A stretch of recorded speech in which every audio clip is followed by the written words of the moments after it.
Now, I want to bring to your attention a couple of things. One is I just put 2 items on our instruction page for optimal EFT.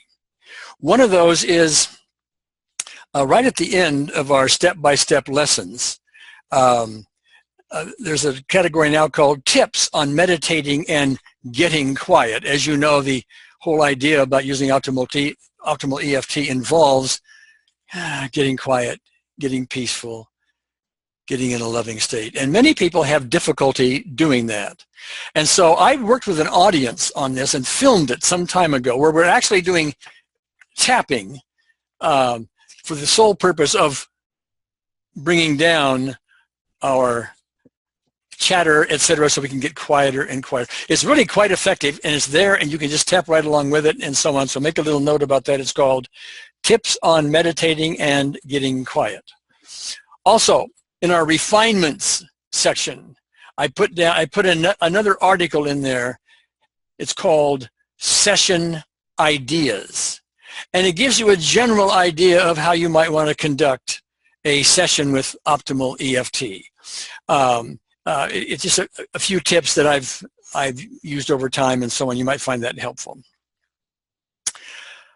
Okay, now one of the things I promised you, in our newsletter and in our write-up on our website about this workshop, this webinar, is that we're going to be doing some personal work with you. I asked a lot of you to bring your own issues and so on and make a note of those, etc. We're going to do that in the latter portion of this. We're going to spend quite a bit of time on it, and we're going to do it thoroughly here.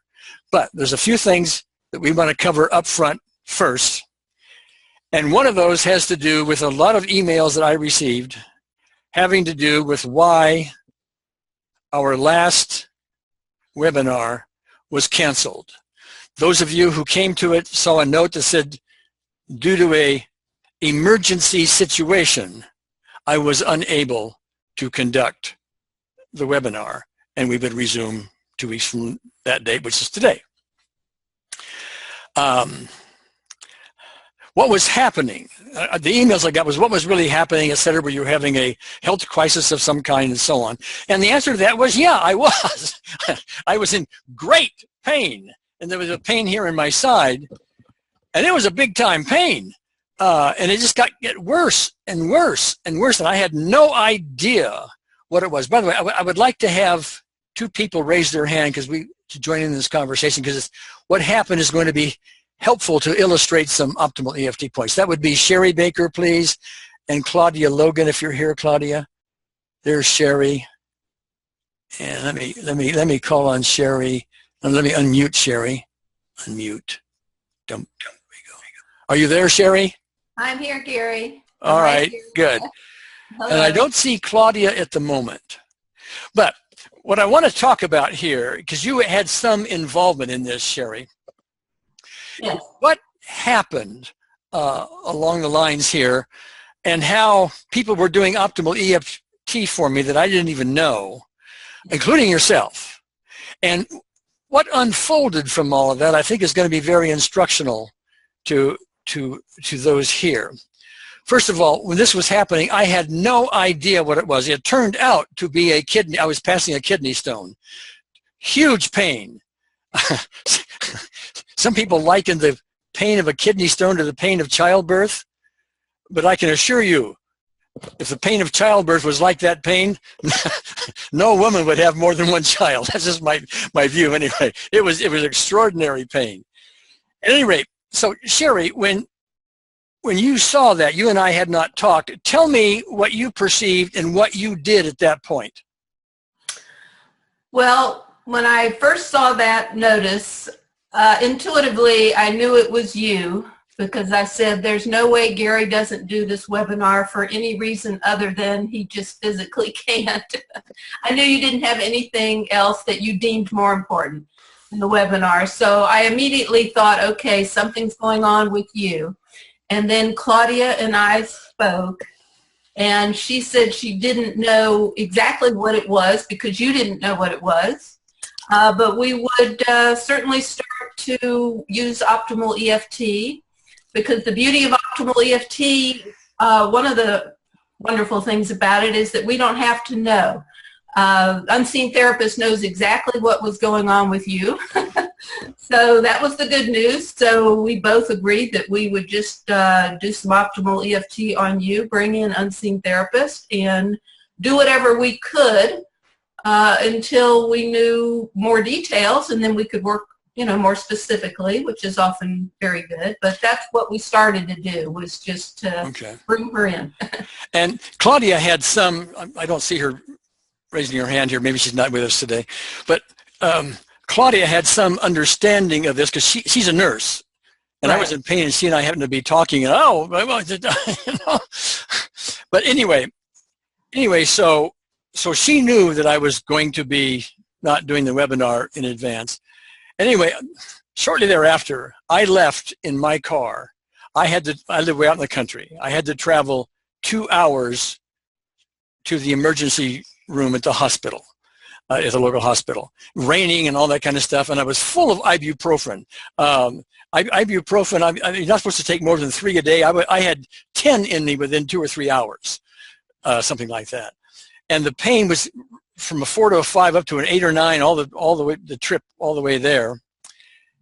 I went to the emergency room. I had no idea that anybody was doing optimal EFT for me. I subsequently understood that a lot of people that attended my intensive 5-day intensive optimal EFT were gathering together to do group optimal EFT for me. I then understand other people were doing it as well, nobody knowing what the issue was, including me. So I'm in the emergency room. A couple of nurses see me. They've taken information down, haven't seen a doctor yet, in great pain, and then like magic, the pain just disappeared. It just simply wasn't there.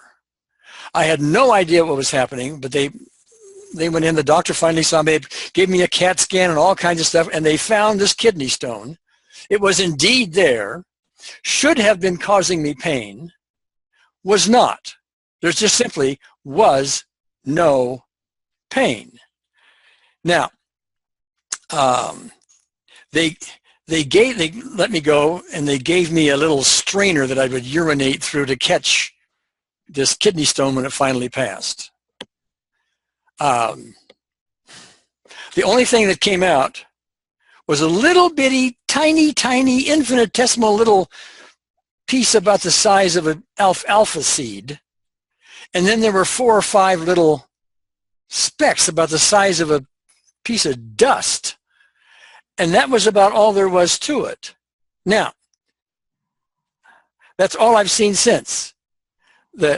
I should have had the pain, because when they did the CAT scan, it was still there. No pain. And then as far as passing is concerned, if it came out in little tiny infinitesimal pieces. Now, you and I talked earlier before. Tell me, once you understood it was a kidney stone, and I did let that be known later, tell me what you did with optimal EFT at that point and what happened.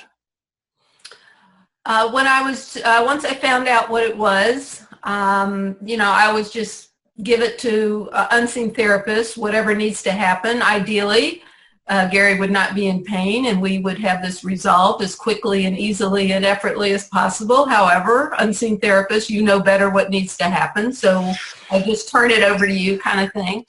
And then I got real quiet, and what I saw was this little, kind of a little pile of sand, what looked like sand and dust. And that thought had not occurred to me. I didn't know if the stone would just disappear or if you pass it whole. But then when I saw that little pile of sand, I went, wow, it looks like it got pulverized. That's great. Yes. And so I don't know if that's what happened then, or if it was just a preview of things to come or what, but that's what I saw in my mind, and I didn't think that up. That disappeared. Well, I talked with Claudia, and apparently she did a similar thing, not pulverized, but more like breaking it up kind of thing. And I don't know what other people did. All I know is I should have had massive pain as this thing passed. I had 0 pain, and it apparently just broke up into little pieces, and that was it. Now, I did check on the internet, and there are somewhat rare occasions where this kind of thing does happen. So we really don't know for sure if it's optimal EFT that just did the job or if I just got lucky. But the way that happened and the way the timing of it occurred and so on or other, I'm inclined to wave a thank you to the unseen therapist and to you and all those who are helping me. So I just point that out for everyone here. You can try this on everything. That's what I used to say with EFT years ago. I'm saying it again now with optimal EFT. So anything else you have on that, Sherry, at all? No, I don't think so. I'm happy to be a part of it if indeed that was what happened. But in my own experience, the people who have gone through what you went through, there was a lot of pain involved. I've yet to talk to anybody personally that went through what you went through with no pain. So that doesn't prove anything, but no. And so we're just pointing these things out. Right. Always worth it to give it a shot because it didn't take you very long. Okay. Now, okay, we're going to shift subject for a moment. And Judy Whitcraft, I believe you're on here someplace. Would you raise your hand for me? I don't see her yet. Judy is someone that's been running an optimal EFT group. Oh, there she is. Optimal EFT group very successfully. Okay, you're on, Judy. Say hello. Hi, Gary. I'm so glad your kidney stone disappeared. Listen, I am more glad than you are. I can guarantee you. Yeah, I'll bet. And I want to correct something that I don't run the group. That's the beauty of our group. There's 4 of us, and we all have ownership in the group, but because it's very structured and we all have agreements and we all have different days that we're facilitators on a rotating basis, it works very well. It works very well, but I don't run it. Okay. All right. Well, I misspoke. I'm the speaker for the group today. Okay. So, but the reason you're here is because your group has had some, I think this is your term, spectacular successes. Am I not correct? Yeah. Yeah, we have in demonstrations of optimal EFT, but for me, it's a demonstration of how a group can work together and how the unseen therapist brought all us together, that we work so good together, and I'm grateful. All right, we want to talk some about that because see, I get lots of emails in from various people who are in groups and running groups and so on, and they have varying degrees of success. Some have personality difficulties, you know, and that's just to be expected. It just happens, okay? And others aren't really sure about what they're doing, and it may not be organized as well as it might, and all of that. And you are sort of an organizer. Do I have it right? Yeah, that's true. Okay. That would be me. So why don't you give us, well, first of all, you give us some sense of some of the results you've gotten, and then, if you would, talk about the structure, the organization that you do, and some of the features that make it successful.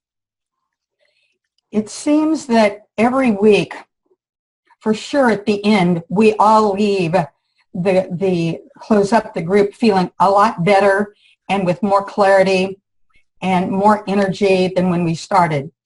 But specific demonstrations would be one of our group who's a registered nurse. The other 3 in our group are all EFT practitioners for 10 years or more, like myself.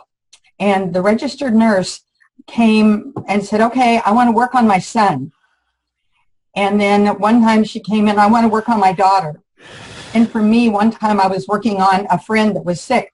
And all 3 times, it all came back to, it's all about us and getting us out of the way. And okay. And so the nurse that's in Wisconsin, Sue, her son, out of the blue, like a week after this, we worked on him, got a job offer. And that's what she was working on, both for her kids were jobs in their respective career paths that they wanted. Okay. And within like that, he had signed a contract with somebody he already knew that had contacted, they had contacted each other, and it was like, oh, there's this place that would be perfect for you, and he's got the job, and he is doing it now, and he's elated, and he even made the comment to his mother, I may be paraphrasing, it seemed like there was some divine power behind this. Yeah, okay. And he's not a spiritual person in that way, but he made that comment. Well, then, yeah, let me interject for 1 second if I can, Judy. A skeptic sitting back looking at this would say, well, that's nice. I mean, it could be coincidence. Yes, could be. You know, these things do happen. I mean, he'd been, because she wrote to me about her son and told me about this, et cetera, et cetera. But apparently he'd been looking for work for some time and just striking out and all kinds of things, and all of a sudden, boom. And she had a similar thing with her daughter. Right. So again, could it be coincidence? Yes. Could my kidney stone thing be coincidence? Yes. Could whatever. Okay. And on it goes. But after a while, you get enough of these, and coincidence doesn't have the same power it used to have. Okay. So, yes. So anyway, I'm sorry. I just wanted to put that in. Go ahead, Judy. Yeah. And for myself, my EFT swap partners, 2 of them that are, you know, very highly trained in EFT, they both said to me, this session has been different. It's been really powerful. You've always been good, Judy, but this is different. What are you doing different? And I said, I'm just doing optimal EFT. And we didn't talk about it. It wasn't that I was doing it with them and saying, shine the light. I just had been doing it myself. And then I always invite the unseen therapist in. I've done that forever. But that my swap partners are noticing it, and that my skills seem to have advanced. And that's really special. Okay, for clarification, Judy, on that, I mean, you wrote to me something about that before, and you talked about, or you told me on the phone or something, but it had to do with they're recognizing your optimal EFT persona, so to speak. With these people, you're actually doing tapping. They're still in the tapping form of, am I correct on that? Yes. Yeah, okay. And so you're swapping EFT sessions, but they're recognizing something's different about your delivery. You didn't say it that way, but that's what I'm hearing. Correct? Mm-hmm. Okay. And intuition. I think more about intuition also. Yeah, intuition, sir. The more you get into this, the more you involve ourselves with these spiritual dimension, unseen therapist in our terminology. The more you climb that spiritual ladder, the more this, I call it the pleasance of your presence, starts to unfold, and people start picking it up. You see things differently. Your intuition shows up more advanced, and so on. Am I saying what you said? Yeah, I think so. Okay. All right, great. All right, well, good. So you have a few features, and those who are interested in running groups or in groups, et cetera, and want to, take notes here, please do. But why don't you just talk about some of the features that makes yours run so smoothly? Okay, and I have all this written down. I will send it to you, and you can post it on the blog for people to look at and take what works for them. Okay. I just know this works for us. So one thing, we like to keep our group small. There's only 4 in it, and usually there's only 3 of us there. The 4th one comes in when she has availability, which is not often. But when she comes, her presence is, we love it when she's there. So we do this once a week, and we make sure that everybody is equal. We have a time amount for each person. So first of all, we have a person that knows they're going to be the facilitator that day, and they're just going to call on people, and then each one of us plays the practitioner for them, and then they're, each one gets a turn to be practitioner, each one has a turn to be client. And I think this is key to what we do, because everybody gets the same amount of time. We time it. We give each person 20 minutes when there's 3 of us. And when that timer goes off, we say, okay, you know, and we know we're closing it up within 30 seconds. It's not like, oh, we need to shine the light another time, another 2 minutes for this person. You know, it's not like that, because all of us know there's always more to do. Sure. And we're not there to fix them. We're not there to fix the problem. We're there to let the unseen therapist get it started. And whatever happens, happens. And I think sometimes people get caught up in groups of, oh, we need to help them more. Oh, we need to help them more. They're in such dire straits. And so then the others get left out. And they might agree that, oh, yeah, we need to work on them. But in the meantime, if everybody isn't equal, they lose their interest, I think. Yeah. And one of the things we're going to be doing today, and let me back up a second.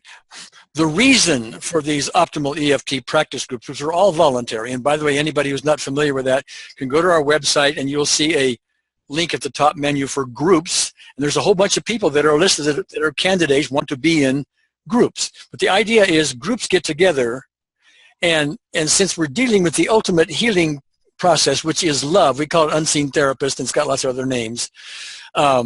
But it's basically love. Love is meant to be shared. Now, we can do these kind of things for ourselves solo and can get results.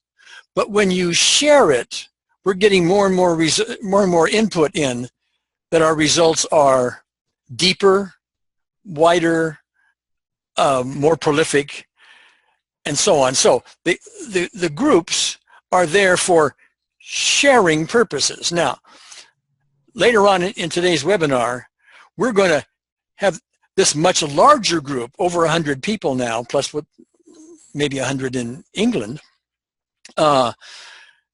all share with each other with our own issues. And I think I'm echoing something you said, and that is what we're going to be doing basically is we aren't going to be working on ourselves. We may be identifying some of our own issues, but we're basically going to be sharing love with everyone because we are one in the spiritual dimension. We're not separate. We'll talk about that more in a little bit. But we are one, and so if we are helping someone else, we are helping ourselves. And it's really an astonishing thing that happens. Are you experiencing that? I mean, those are lots of words, but... Oh, most definitely. And that's why we are so invested, the 3 of us that come every time. We started in the beginning of October, and we've only missed 2 weeks at the beginning of the year. And now we're back on track every week again. But the power of the group, number one, if you're in a group, you show up and you have an appointment to work on things. Whereas with yourself, it's like, oh, well. But then with the others giving their consciousness on it, the group consciousness is powerful. And we all feel that. We all feel that. And we feel it's important to be there. And we know we all have great respect for everybody that's there. We know that we are a power as a group, and respect for each one of us is part of the success of our group too, and the love that we have come to have for each other, even though some of us never knew each other before.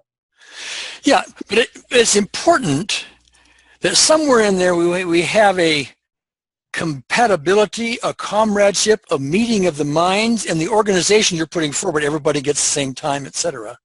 Mm-hmm. It would seem to me to be important in that. Are there other features that you want to talk about? Yes, we have agreements. We have the structure, but then we have agreements. And the agreements, to me, are key also. And, you know, they may seem like agreements that everybody knows that, but not everybody does. And they might think, oh, well, it's okay if I eat while we're having this session, or it's okay if I'm combing my hair, or whatever, you know, multitasking. But our agreements are be on time. If somebody's a couple of minutes late, okay. But after that, it doesn't work to interrupt the meditation time. And be prepared with an issue to work on the call. No chit chat about how our day is going. It's like we can spend all the time. Well, how's your daughter? And how's your, we don't do that. We get to work, and we can chit chat on email later if we want to. We're focused only on the call. No multitasking, like I said. You have to be in a quiet place where you won't be disturbed with no background noise. If there's something going on in the rest of the house, people coming in and out, we want that to a minimum. Sometimes, we can't control all of this, but, we do our best. Turn off our phones, turn off email, and understand, I mentioned earlier, understand we may not completely clear an issue in the time allotted, and that's not ours to do. We move on. Let me interject there a second if I can, Judy. This whole bit about time, we tend to think, at least we hope, gee, I've got some ailment, close my eyes, bring an unseen therapist, poof, gone, instant gratification, and so on. Sometimes, see, we're dealing with a therapist here from the spiritual dimension that isn't involved with time. It understands time, but sometimes there are some things that for your best interest, which is well beyond our understanding, it needs to take time in order for something to happen. And that might be moments, it might be days, it might be hours, it may be taking care of things that you don't think are important, but it does. Okay? So we have to understand that. Now, I'm sorry for interrupting you. I just wanted to interject that. Go ahead with your list of yeah, that was perfect. That was perfect. And what we find is even if we don't get it cleared or healed or whatever, we get clarity. The unseen therapist keeps giving us clarity. And between the 3 or 4 of us that are there, we have such specific EFT skills that we don't just focus on the pain or the issue. We go back.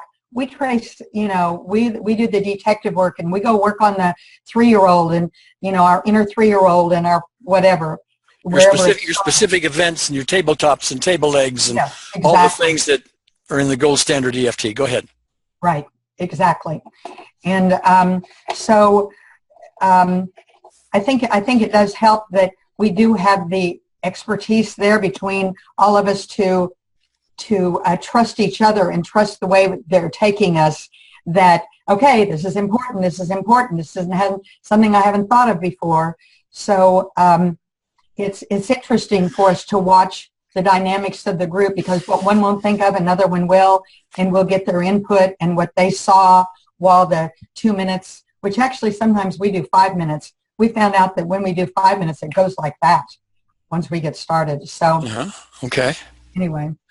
All right, I tend to do 2 minutes with a large audience, et cetera, and some people don't need that. Some need it, some need 10 minutes, but you can always go back, watch the webinar, and if 2 minutes isn't long enough, stop the video and go as long as you want, kind of thing. Yeah. So that becomes flexible. Okay, anything else? The last thing is complete confidentiality of what is shared in our sessions. And, like I shared some things about Sue and her results, but she'd already shared them with you, and I knew that. Yes. I have permission to tell you. Otherwise, I wouldn't have even told you that. Yes. Because it's personal what we hear in sessions, and optimal EFT groups is the same thing as having a regular client session as far as all of us are concerned. Okay, now I want to pick up on something you just said there. And thank you, Judy. This has been very, very clarifying.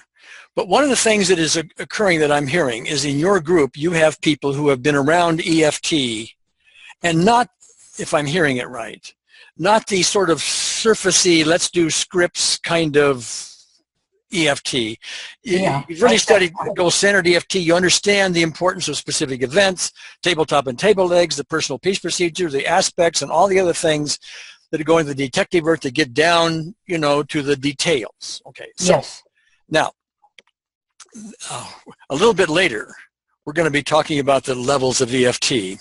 And And that is sort of the second level. What most people do, because they don't have the same kind of training in EFT that you have, they've gotten it from the internet and secondhand in lots of different places, and they may be getting good results with it, but it isn't gold standard EFT. It's missing a lot of these other pieces.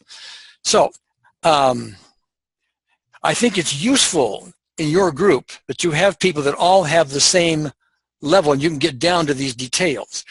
Another group which may not have that kind of foundational background in EFT, and mind you, optimal EFT is built on top of gold standard EFT, will then be using the optimal EFT basics, which you can get a lot done with, but not as much as if you got down into the detective work and the basics and so on. And I just point that out because if some groups may have a whole mixture of these kind of things, and so when we get to the later on, everybody, when we get to the levels of EFT, you might want to take a look at that and see where your group is on that level of things. So anyway, anything more to share, Judy? I'll put this on the blog so it has all these things that I've written down to share today. So I'm grateful for our group, and I know all of our group is grateful for each other and for you starting this. All right, great. It's been a new dynamic added. Okay, Judy, thank you. We're going to move on. Right now, I'd like to have Bob Cable. Raise your hand if you would, Bob. I know you're on here. I saw you here earlier. And by the way, Sherry, while Bob is coming on, you and I talked this morning, and you had a cough, and you were concerned that today, while you were unmuted, you would be coughing. I haven't heard you cough yet. So far, so good, Gary. Thank you. We'll see. You and I did a little optimal EFT an hour or two ago on your cough. Yeah. And previously you were coughing like every 3 or 4 minutes or something. Seemed like. So anyway, you are coughless? At the moment, yes. Okay. Yes. All right. We'll see. All right. All right. Hold on here a second. So, okay, Bob is here, and you and I are going to talk with Bob for a little bit. Hold on a second. All right, Bob, you are unmuted. Say hello to everybody. Hello, everybody. Did you hear me? We heard you. There you are. Okay, great. Good. Great. Now, you wrote to me, and this is going to be very instructional for everybody here. You wrote to me with a lot of questions about A Course in Miracles, which is a important part of the more sophisticated uses of optimal EFT, right? Yes. Okay. And like so many people, you were very confused about that. Are you still confused? Yes, I am. I'm reading a book, The Course in Miracles Made Easy by a gentleman named Alan Cohen. My thought was, okay, if I approach it this way, maybe I can get into it a little more clearly and understand better, but I'm still confused, yeah. Okay. And the reason we're going to have this conversation is lots of people are confused, especially if they are new to A Course in Miracles.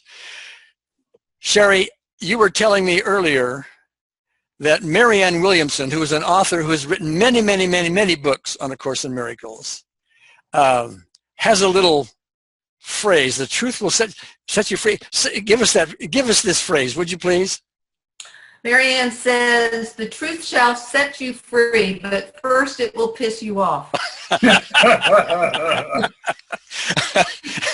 And that is so true. Now, what I want to do here, Bob, before we get into your questions, and I thank you very much for bringing this up because you are echoing the kind of dilemma that everybody has with the Course, including me, including Sherry.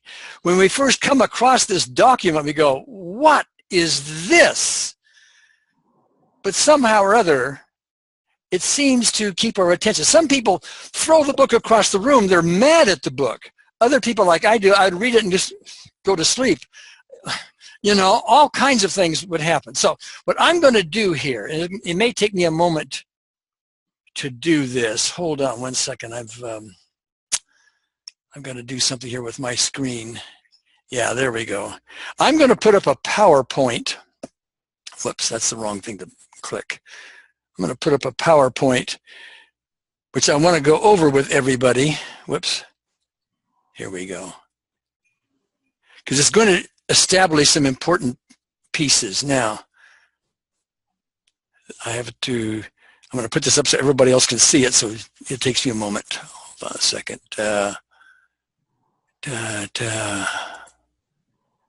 Share screen. All right, Bob, do you see that? Yes, I do. At the top, it says the most important discovery of our time, right? Correct. Okay. All right. So I want to go through this a little bit. And Sherry, anytime you have any little comment here that you think is worth putting in, put it in. And Bob will resume after I sort of set the stage here for a minute if I can, okay? All right. So this title, The Most Important Discovery of Our Time, is indeed the most important discovery of our time, and that is that the world is not what we think it is. It is, in fact, an illusion. Quantum physics calls it an illusion. A Course in Miracles calls it an illusion, also a dream. We'll get into that a little bit. But the bottom line here is that our true reality is a oneness. We are not separated as our senses so clearly and so convincingly tell us.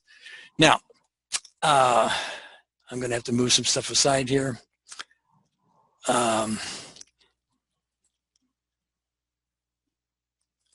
There we go. Okay. I'm going to talk a little bit about this because it's one thing just to say, oh, the world is an illusion, take that, everybody. But there's some very, very important reasons behind this. We've been told this fact, and this is a stunning fact, that the world is not what we think it is. It's an illusion. There is no separation out there, etc. But among the various inputs from that becomes the very convincing piece of quantum physics. Quantum physics is a very, very detailed kind of thing. A lot of mathematical equations and very in-depth scientific explorations. But one of the things that comes out of that is at the atomic level, and quantum physics studies atoms. At the atomic level, there is no separation whatsoever. There is only a oneness. Separation is impossible. And we're all made of atoms, by the way. And so things cannot be separated. We have been told this by our quantum physicists for decades. I mean, Albert Einstein, started this general type of thought some years ago, back in the 20s or so, 1920s. And it's since been built upon and built upon. But for the last several decades, we have been told by our quantum physicists that separation is impossible. So, Bob, when you look outside your window and you see a tree, that tree is literally impossible, because it's impossible for a group of atoms to all gather together and make something outside of you that appears to be a tree outside of you, just like it's impossible for me to be outside of you or for you to be outside of me. Our senses tell us the exact opposite quite clearly. 24/7 is telling us this over and over and over and over again. However, quantum physics concludes and tells us over and over again that our senses deceive us. There is no such thing as separation. Some of the words it uses is the world that we see is a outer projection of an inner state. There's only one of us. We are projecting all of this. We project a world out there that is actually an illusion. Okay. Very hard to digest. Very hard to digest. It doesn't make the 6 o'clock news. You know, there's basically no money in it. Okay, no sponsor is going to you know put their resources behind it. But there we are with this fact. And if you go to the advanced science department of any university in the world and ask them about this, they will tell you, no, there's no such thing as separation. It is an illusion. So, if it's an illusion, all of our beliefs about this world is an illusion, including our beliefs about healing. They're man-made. They're made from within the illusion to help us within the illusion, but not to get out of the illusion. They're to help us within the illusion. Okay? All right. So that's one input. Let me go on.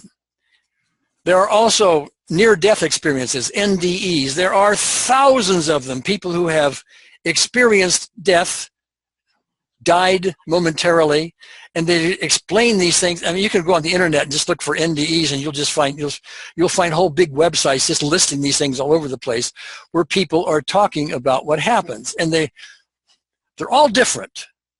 They're all different. I mean, that is, the experiences they have different details to them, but the thread running through them is that there is this remarkable sense of peace, this sense of love, this sense of oneness, this sense of connectedness and protection and so on, that is just different and far grander than the world that we experience within the separate bodies. But there are thousands of these, and people could say, the skeptics could say, well, okay, they're having hallucinations or something like that. In fact, there's a neurosurgeon who used to conclude that what near-death experiences was when people died, it activated a certain part of their brain that caused a hallucination. That's all that was, folks. He had one of these himself, and the disease that he had ate away the part of his brain that was responsible for this hallucination. And yet he still had one of these near-death experiences. Wrote all about it. His name is Dr. Eben Alexander, and his book is called Proof of Heaven. You know, but anyway, there are thousands of those. There's also my spiritual experience. Those of you who have been around this very long know that in 1988, I had a major spiritual experience. I was in the presence of the Creator, and I can tell you at that point that this whole experience of a separate body, being in separate bodies and all of that separation, just went poof. It just went, I mean, it just vanished. It really wasn't even there during that state. Also, I will tell you, in that state, which I've said many times before, if I were able to get back to it, which is what optimal EFT is, by the way, it is my path to get back to it. If I could get to that state and maintain it, the pure love involved in that is so intense. I could walk into a hospital and my mere presence would start healing people. I mean, that's how important that is. So, but nobody that I know of runs around doing that.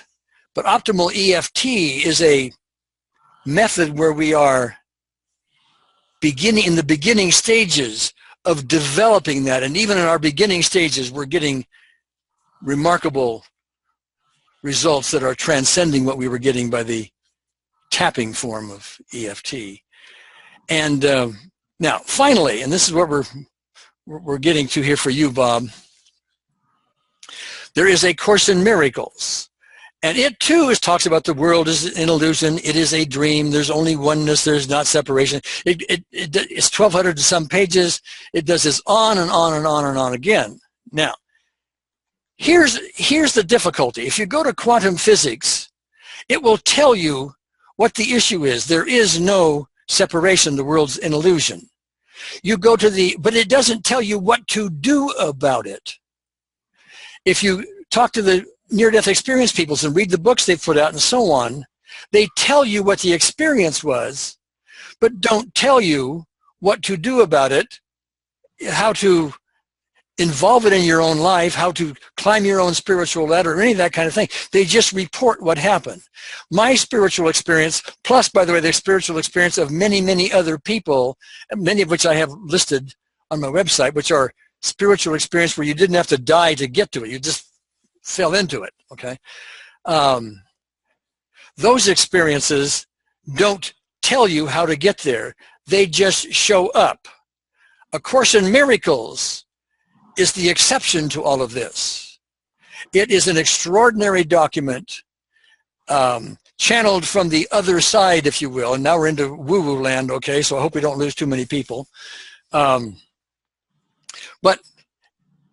it has to tell us this, but see, understand, since we're in an illusion, Bob, you and I are in this illusion. We have a set of beliefs that are very important to us. They're what helped us get through this illusion. However, they come from the illusion itself and are not really to be trusted because we're in an illusionary state. So A Course in Miracles comes about from the spiritual dimension that says, the oneness is a much different place than all this other that you're experiencing. And it tries to coach us, tries to explain to us what all this is about. But it has to do so with a new set of beliefs for which we have no training whatsoever. It's like, in order for a new belief to take hold, we've got to have something in our existing belief system for the new belief to hang on to, hooks for it to hang on to. No hooks, the belief just sort of hits the wall like that, okay? And so we have all these questions that go on about it, myself included. Sherry went through the same thing. Everybody I know of the Course of Miracles went through the same thing. And so what we tend to want to do, and we're going to engage you in this in a moment here, Bob, what we tend to want to do is try to make sense of all of this. We try to take what we already believe and fit it into what we're being told from the other side. And there's a real conflict goes on until we finally, after many, in my case, years at this, it begins to sink in. Some of the beliefs begin to take over the illusory beliefs, and gradually we get it. And there's a lot of peace in there, and there's a lot of healing that occurs as we go up that ladder. Okay. Now, with that in mind, I'm going to stop this little PowerPoint. And there I'm looking at Bob, and I'm looking at your face, Bob, and you've got a frown on it. Okay? Yeah, I do. Tell me about the frown. I mean, go ahead. No, you go ahead. Everything you put up there, I see it, and it doesn't make any difference in my head. An example on the illusion piece. Okay, I've known people that for them, they live in a different world. I had acquaintance with a guy, everybody was out to get him, he was very litigious, he lived in a very dangerous world where everybody was trying to cheat him. I lived right next to him in the same town, my cubicle was next, we lived in different worlds. But that didn't change the fact that everything around us was real. His perception of it was different than mine. We saw the same things, and I never thought to myself, well, that's not real. You just understood that comment in a different way, where you projected some of your own distrust onto what that person did. That's different than the Course of Miracles, everything around me is a dream. In one session, you held up a pen and said, well, this looks real, doesn't it? Well, this looks real to me. I can write with it. And that's different than my example. I had not the same kind of experience you did. A couple of experiences come to mind. I'll be real brief. I was, 9, 10 years old, and I woke up and everything was perfect. The temperature, everything was perfect. I went outside to play ball with a friend of mine. I didn't care whether I pitched or batted. Now, on other days, I wanted to hit. Everything was perfect. Whatever was perfect. Yes. But it didn't change the fact we were playing ball. Everything looked real, but my feeling was different. I had an experience years ago where I spent a week in a Gestalt live-in workshop. And at the end of that time, as we were going back to town, I was riding with a guy, we sat in a restaurant, and everybody was like an actor in a play. They were all doing things that just seemed like a script. but they were still real. I mean, they were physically. We were there. I was eating a sundae, and I just marveled at all of the motions these people were going through, almost like robots, almost like they'd been programmed. And there was a falsity to that, just like that person I knew where everybody was out to get them. But they were still real, playing roles. Well, does that make sense to you? Well, they were real, if I get it right, Bob. They were real to your senses. Exactly. Real to your senses, yes. Okay. And quantum physics is telling us, as well as all these other things, our senses are deceiving us. And that's the real rub here, because we run around 24/7. Our senses are telling us this is a very, very real world. I'm sitting here talking to you about all this, and we're all done. I'm going to feed this illusory body, and I'm going to get in my illusory car. I'm going to go to an illusory town. And I'm going to do some illusory shopping. Right. and, I'm gonna, and all of that within this illusion, within this dream. I'm going to be doing all of that. The difference between me now and me many years ago is I recognize this is a dream. I've had my own spiritual experience. I recognize it's a dream. I'm an avid student of A Course in Miracles, and it starts putting all this stuff in place for me, but it has taken me a long time to do it. I have gotten finally to the point where instead of trying to argue with the Course, I've finally gotten to the point where I'm allowing the Course to tell me what is. Because over and over and over again, as I would read the Course, I would see gradually the truth of all of that showing up in my life, gradually. And so gradually these things are getting replaced by a different set of beliefs, if you will, which comes from the spiritual side, which is a step ladder into getting into oneness and so on. Okay, that's just me talking. Where are you now? I can't get it. I mean, Gary, can I jump in? Yeah, please. Help. Okay. Please help. Bob, I empathize with you, and I know if not everyone on this call, certainly the majority are right where you're at. The world isn't real, it's a dream, it's an illusion. It's hard to grab hold of that. However, as Gary was saying, it's a process. The Course is a mind training. We have to have beliefs on which to hook these concepts onto. And so that's what the Course is doing very gradually. Sherry, I have to interrupt. Are you saying something, Gary? Yeah, I have everything kind of froze up. Yes, somehow or other your voice is getting drawn out and choppy, and it isn't working well. Go ahead, try it again. Let's see if it corrected itself. Are you there? Oh, Sherry got cut off somehow. I'm so sorry for that. I think she got cut off. Just a minute. Yeah, her name disappeared. Yeah, unfortunately. Okay. So,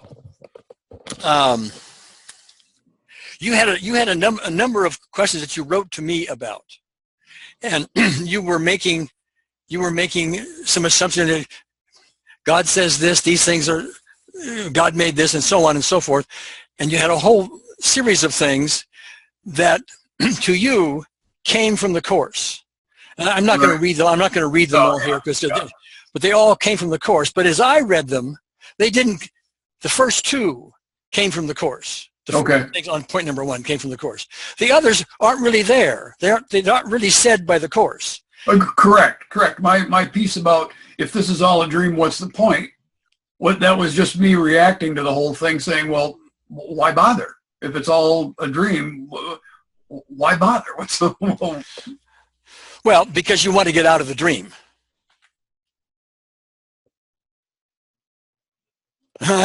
Blank there. Okay.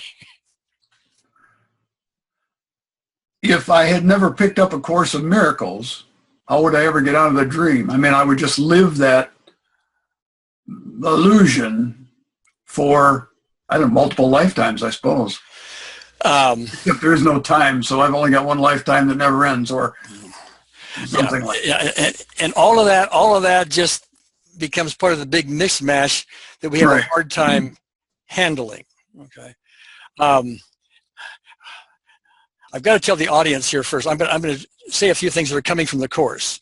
But you and the audience, please, please, please do not shoot the messenger. Okay? Right, right. This is a book report. Yes.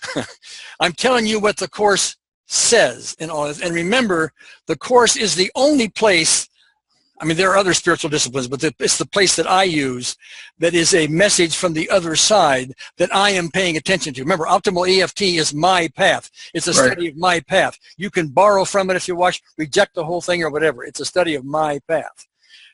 But along the way, what it points out there is that you can die and therefore not have a body and therefore think you're not in the dream, but you are still in the dream. Until you get out of the dream, you will believe in the dream. You'll come back in other lives or however that works out. Okay.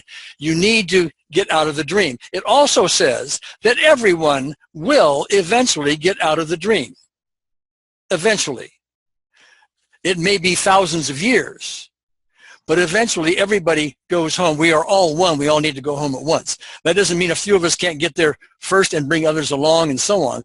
But that's the message in there. And so I'm climbing that ladder. Now, I'm trying to put myself in the shoes of the audience saying, Gary, have you fallen out of your tree? What is it? You're shooting the messenger. Okay. The evidence that the course has some profound truths in it will occur after you've been studying it and letting it sink in and sink in.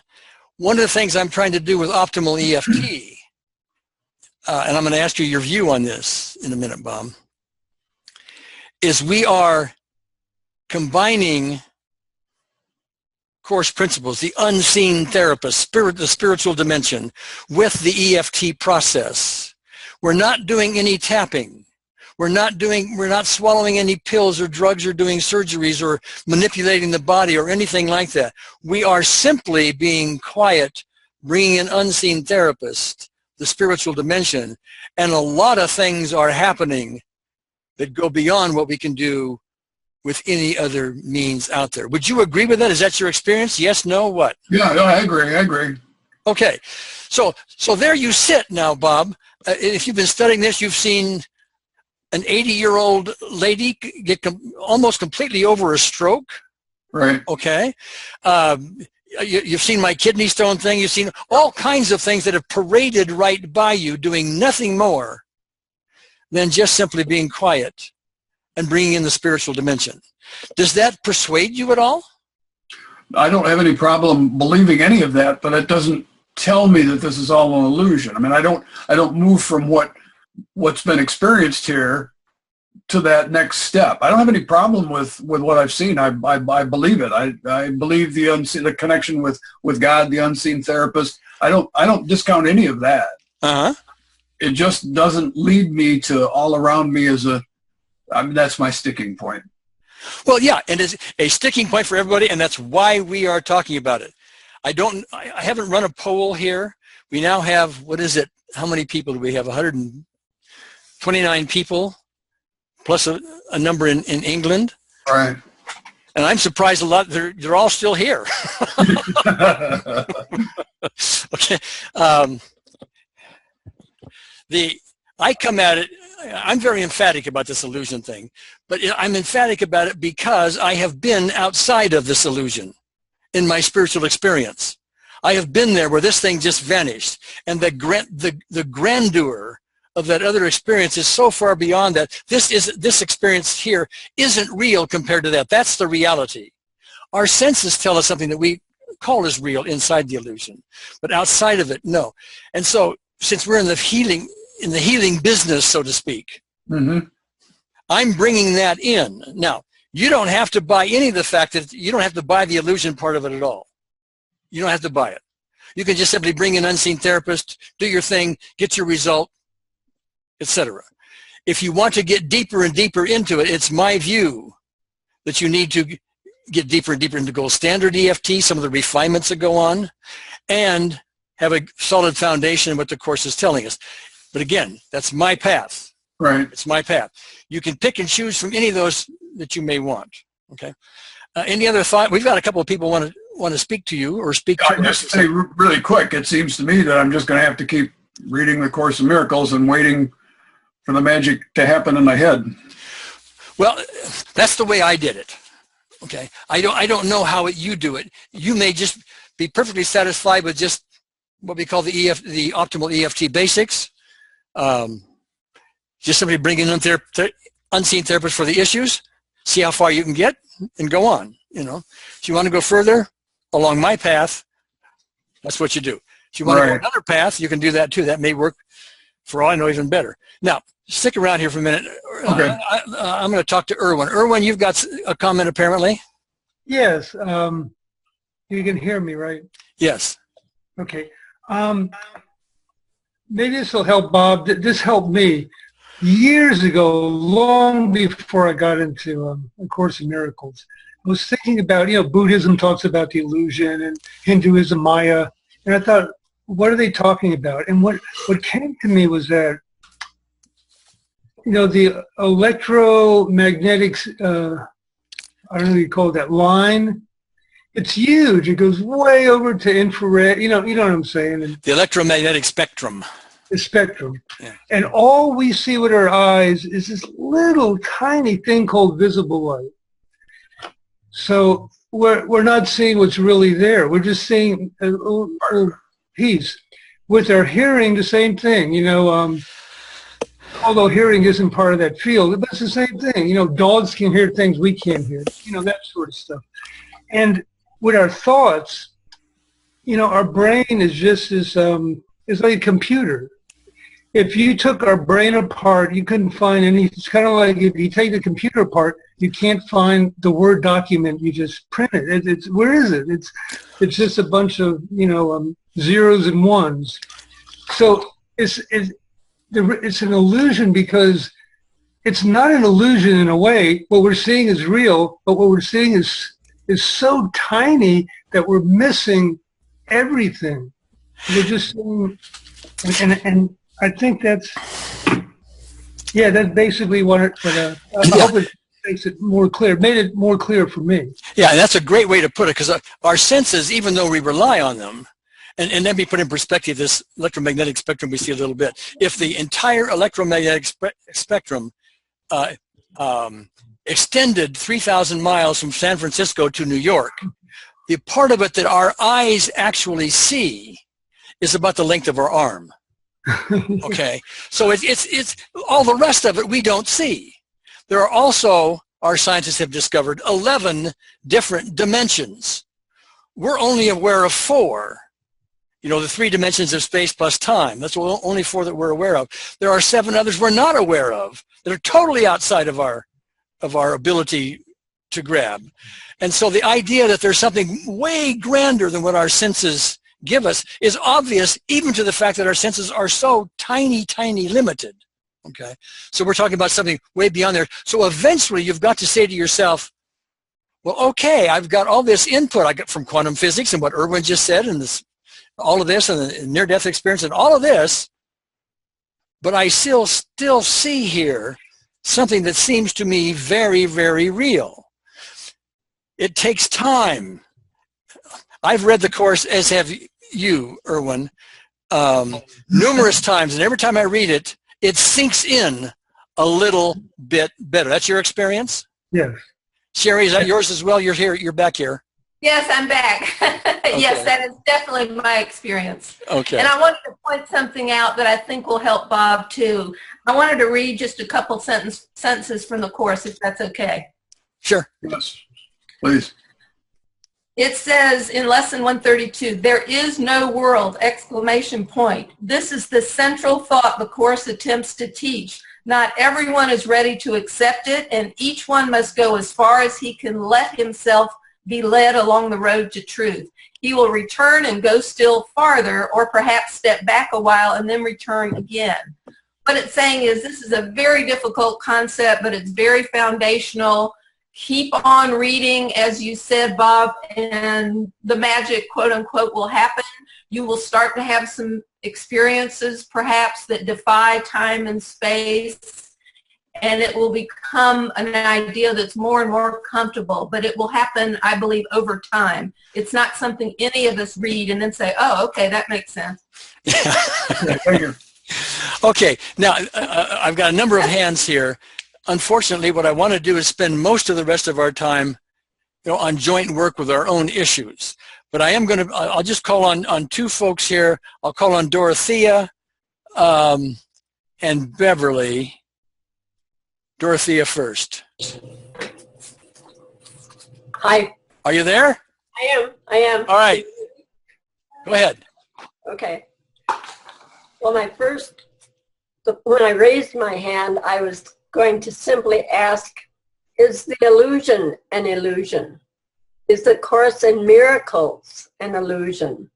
Is the spiritual dimension an illusion? In other words, and you think I have an answer to that? no, but that's what occurred to me to ask. Sherry, And, do you have a thought? Erwin brought in the good idea of it all being on a spectrum of forever, the oneness, the wholeness. Yes. Thank you. I don't know how to answer. Do you have an answer, Sherry? Yes. Thank you. That's the answer. Yes, it's all an illusion. The Course itself is an illusion. It's all an illusion. The illusion is an illusion. It's not really happening. and with that, you just scrambled 130 brains. I can see Erwin has an answer here. Well, we're gonna have to go on, Dorothea. Thank you so much. And Beverly, go ahead. Okay, well, as you know, you guys did a lot of work on my eyes, and I lost the big black spots in the center at night, so I got my night vision back. But I noticed the other night they were back. So I says, you guys don't have to be here, go away. And they did. So our vision alone is an illusion. Yes, as is all of our body and all of our aches and pains and ailments and everything else. Yes. But we don't. That is so hard for us to buy. Like with my kidney stone. Yeah. Let me tell you, my body was about as real as you could get, and it was in full pain all the time. Okay. And you were in tears, weren't you? I was. Listen, yeah, I tried to call my daughter to give her the phone number of the emergency room at the hospital, and it took me quite a while to even say the words. I was crying in such pain. Yeah. So yes, so it's a process. I keep talking about this. The whole optimal EFT thing is a process, and I'm going to say this again for all those listening in. You do not have to buy this stuff. I started this off with a gulp, thinking, "Oh my God, how am I going to say all these etheric things, esoteric things, in front of people who may not be, lined up with all of this, etc." But these are things that will enhance your experience with optimal EFT as they gradually sink in. To begin with, just simply experience it at whatever level you want. Reject all these things until they show up as being useful for you. That will likely happen. Yep. Okay, thank you, Beverly. Welcome. And what I'm going to do now, I'm going to have to see. I'm sorry, Dr. Charlie. I see your hand here, but time is going on, and my apologies, please. Thank you, Gary. Okay.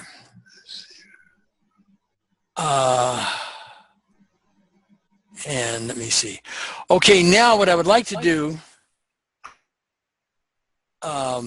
is have Kolua Seiko. Would you please raise your hand? Because Kolua and I are going to together here you are. Okay, Kolua, unmute. Kolua, say hello to everybody. Hello, everyone. You have to say it a little louder because nobody can see you because you have this light, gentle voice. All right, I'll bring it up. Hello, everyone. Can you hear me now? There you are. Oh, Okay. yes. Okay. Okay. Kalua and I spoke earlier this week. And what we're going to do is I'm going to work with Kalua on some issues of her own, but I pointed out that what we're really going to do is do issues for everyone on this call. And this gets into the oneness part of it, etc. While Kalua and I are going to be talking about some of her individual things, everybody here, in fact, I'm going to ask you to do it now. I asked everybody to do this beforehand, but I'm going to give you another minute to do it. And that is to take 1 minute, I'll time you here in a second, and write down your list of issues. Many people write down physical issues. I have a headache. I have a pain in the back. I have this issue, that issue, a breathing issue, and so on. And any emotional issues that you may want to work on in the next period of time where we're going to be doing all this. You simply need to make the list. If you are going to use an emotional issue, please, it's best and will be most efficient if you use specific events, not something like I am easily rejected. Rather, the time I was rejected by the whole class when I gave a talk, at age 13, something like that, okay? It's that kind of specificity we want for this purpose, and I'm going to have to hold on 1 second. Mute. Okay. So I'm going to give you 1 minute to make that list, so that we're going to make the list, and then we're all going to work on each other's issues. Interesting, but anyway, 1 minute.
Okay, that's a minute.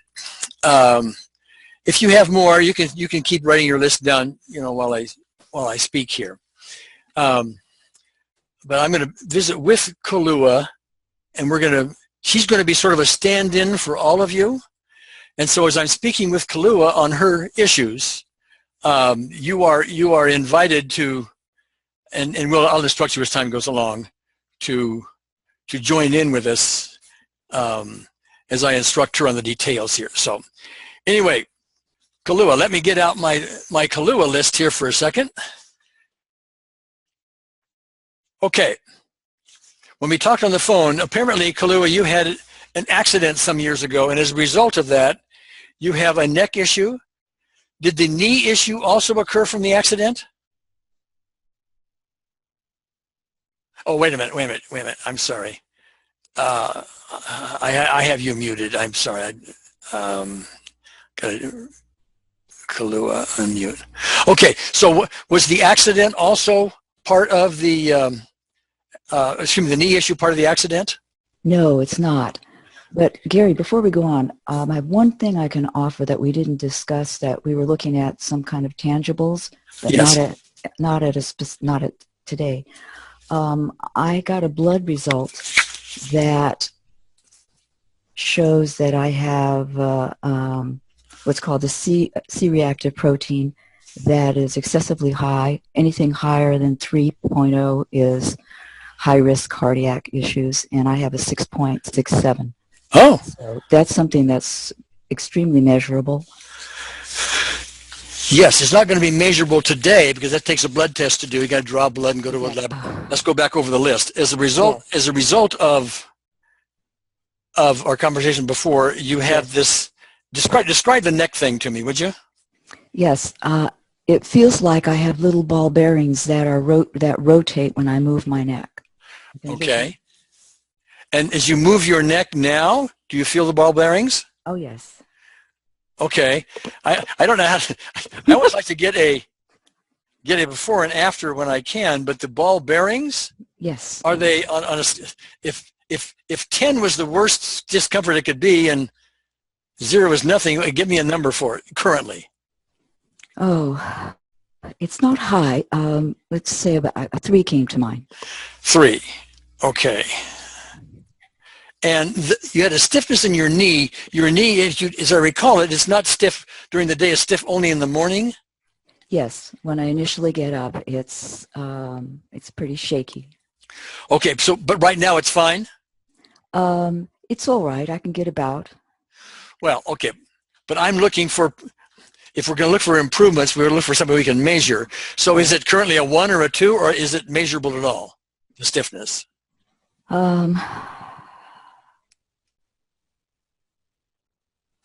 I get a 4. Okay. Okay, and see, what was the other thing we had? Oh, the tinnitus in your ear. Now, tinnitus is something that has had a very spotty history with the tapping form of EFT. Yes. And we were talking earlier this week. It was currently at a 5, if I recall it right. Is it a 5 now? It's hard to measure because I disassociate so I can function, but that would probably be the area, yes. Well, can you close your eyes and find it?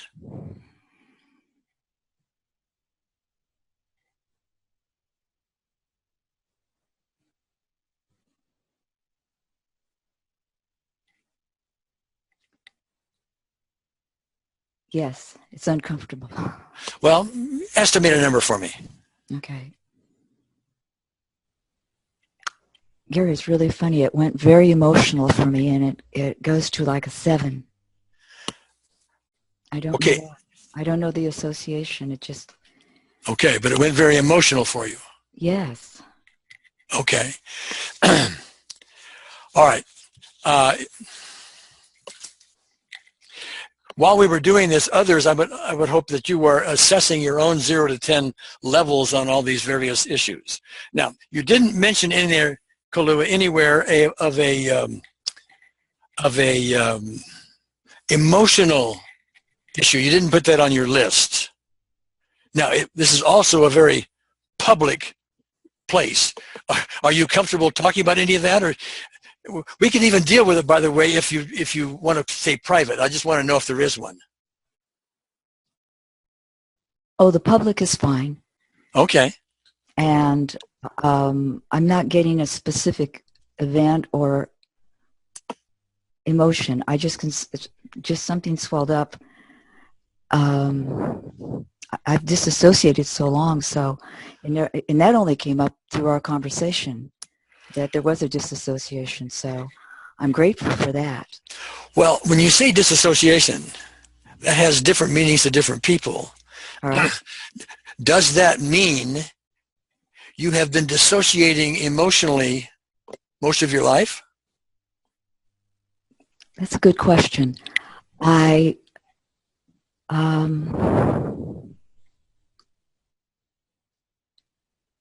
could put another word possibly as repressing it unconsciously so that I could get through a day. I can function. If I were to look at the emotional aspect, it would be as my musical background would become conflicted with that. So that could be an association. Your musical background could... Well, not being able to hear would be something that would be really difficult. Oh, because you are into music so much. I write music. If the tinnitus, the ringing in the ears, got to be so bad you couldn't hear the music, or it interrupted your ability to hear the music, that would be a big deal? As a musician and a writer, songwriter, it would be very emotional. Gosh, it just occurred to me. Okay. Now, what I'm hoping is people listening in are drawing their own parallels here. But when you say dissociated, I get the impression that you have dissociated some, and I'm guessing here, Kalua, that you have dissociated some unwanted, uncomfortable, bad memories clear back to childhood. Would I be correct on that?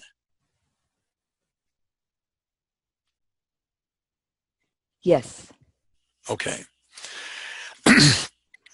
I'm also speculating that there's probably a number of these, and if we sat down to list every specific event, we'd find a lot. Would I be right? Yes. Okay. And much better perhaps to repress them rather than to deal with them, because you can live your life sweeping them under the rug, so to speak. Am I correct on that? Yes, you are, Gary. Okay. Now, what we're going to do here does not allow us enough time to get down into all of those details. Okay. But behind all of that, from an optimal EFT point of view, is a list of, and this comes from A Course in Miracles, unforgivenesses, resentments, angers, guilts, traumas. It has lots of different names for it.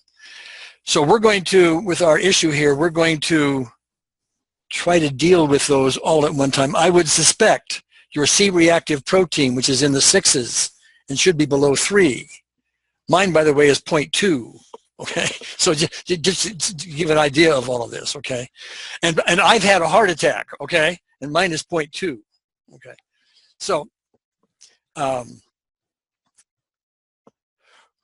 we're going to address all of that with Unseen Therapist as a ball, as a whole, I should say, and hopefully to give you some relief. It wouldn't surprise me to learn that C-reactive protein thing, all of that is there because you haven't really resolved all these other things that you have been dissociating from for so long.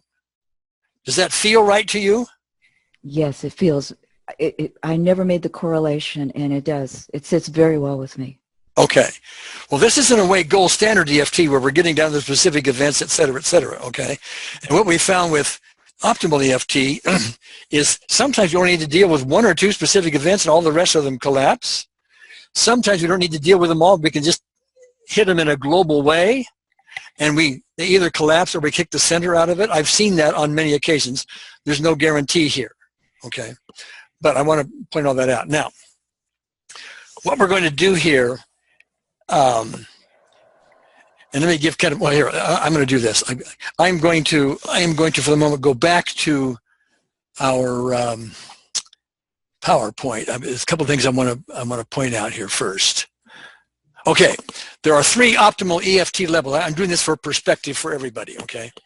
What we're going to be dealing with here primarily is what we call the basics, and that is we're going to take the general idea of EFT, that is we are going to identify issues, and then we're going to bring in the unseen therapist to bring peace to the system. With the tapping form of EFT, we tap on the various meridians to bring in peace to the system. That's a mechanical way of doing it. We're finding using the unseen therapist has a lot broader application. We can get deeper results and so on. So that's what we're going to do. But for perspective, the refinements, there are some refinements that go beyond this, which dips down into more of the gold standard EFT. We put more stuff on the table. We got to go back and dig and play detective and put stuff on the table that our system may be hiding. Our belief in separation, our ego, or what we call our guard at the gate, may be hiding these things. We bring them up and put them on the table. We're going to have not so much ability to do that with you here, Kalua, given the time that we have. And then the third level would be the Course in Miracles level, where we're entering oneness. But we're going to be developing here the basics. That's what we're going to be dealing with. Okay, so I'm going to be dealing with you. I'm going to instruct you this, and I'm going to invite other people to go along with this. Okay, so the first thing we want to do is, and I'm going to take some time with this, is a little preparation for all of this. And that is, many people have difficulty getting quiet, getting in a loving state. And the quieter, more loving state we can get into, the more easily we can communicate, bring in unseen therapists. So that part is important, and people have a lot of difficulty with that. Some, they can't get just quiet. I can get quiet pretty quickly because I've been doing it a long time. But what we're going to do is do some surfacey tapping form to get us all in a quieter state. So I'm going to assume for the moment that you, Kalua, and everybody else is having difficulty getting quiet. So just tap along with me, okay? And say these words. Even though I may have difficulty getting quiet. Even though I may have difficulty getting in a loving state. And getting in a loving state. I deeply and completely accept myself. I deeply and completely accept myself. And then tap up here. Difficulty being quiet. Difficulty being quiet. Here. Difficulty being quiet. Difficulty being quiet. Difficulty being quiet. Difficulty being quiet. Difficulty being quiet. Difficulty being quiet. Difficulty being quiet. Difficulty being quiet. Difficulty being quiet. Difficulty being quiet. Difficulty being quiet. Difficulty being quiet. Difficulty being quiet. I noticed, Kalu, when you were tapping on the collarbone point, you were tapping over here. I suggest nowadays that people take a fist and just thump at the top of their breastbone where a man would knot his tie. That gets both sides, and it's a little easier to find for most people. Okay. All right. Okay. So we're not going to test this yet. What we're going to do next is we're going to locate a loving moment. It could be a loving moment you've had with a pet, with a person. Maybe it could be a loving moment you had watching a movie, or just being quiet by yourself someplace, or maybe a spiritual experience, whatever. But pick out just one loving moment. And what I'd have everybody do now is, for 1 minute, I'm going to time it, just be quiet and simply get into, as best you can at this point. We're going to do more to help get you there further. Just generate this loving, we'll use this loving moment later, but just generate this loving moment. We have 1 minute. I'll do it too.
Okay, Kalua.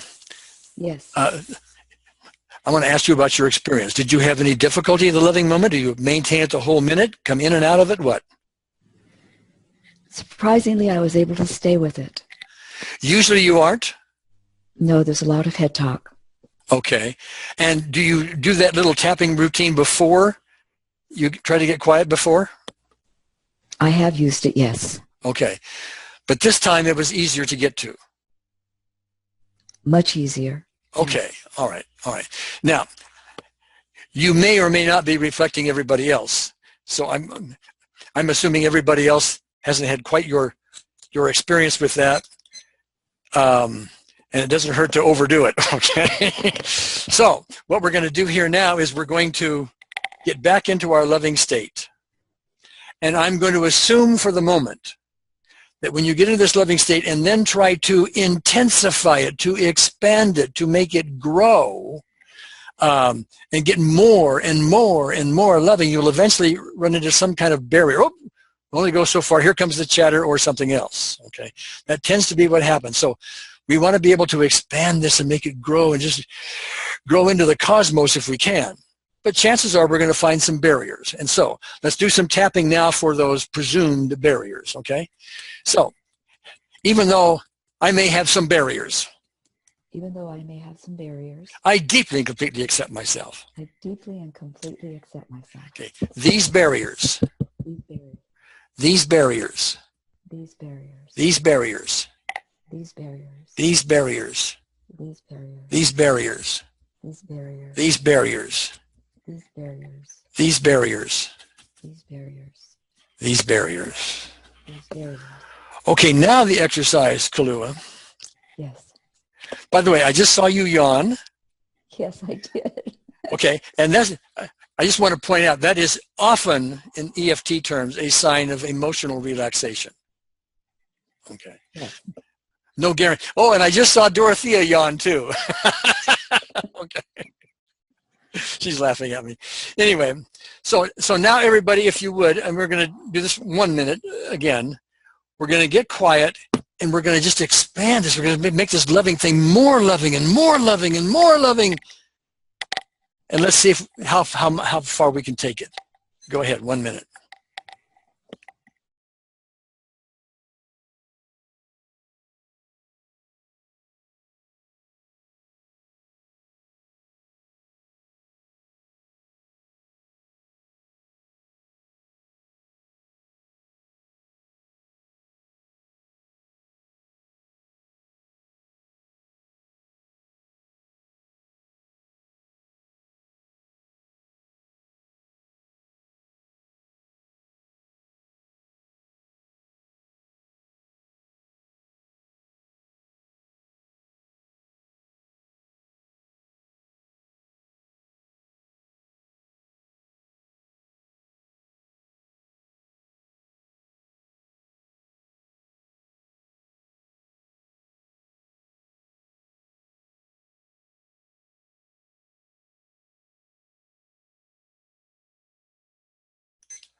Okay, Kalua, what was the experience?